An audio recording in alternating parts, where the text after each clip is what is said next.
Hey guys, today I'm going to show you how to use Mirror Modifier in Blender. So over here I have a cube. I'm gonna click Tab and click M, and I'm gonna merge at collapse.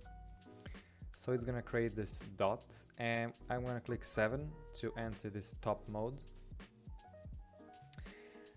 When we click E, we can extrude this over here, for example. Basically, I want to create something like a heart.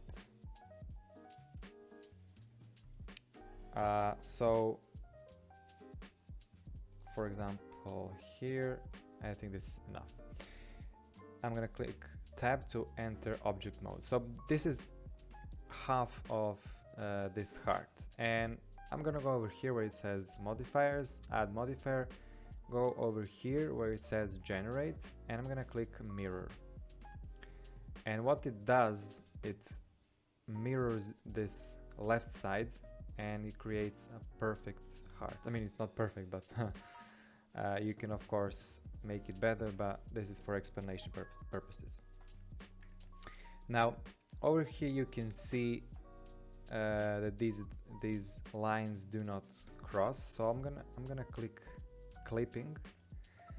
I'm gonna enter tab, and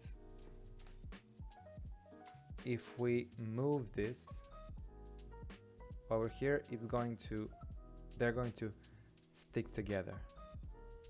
Okay, without clipping they're gonna overlap, and we don't want that. So we're gonna click clip, and that's it. And over here, but I think it's already connected. Yeah.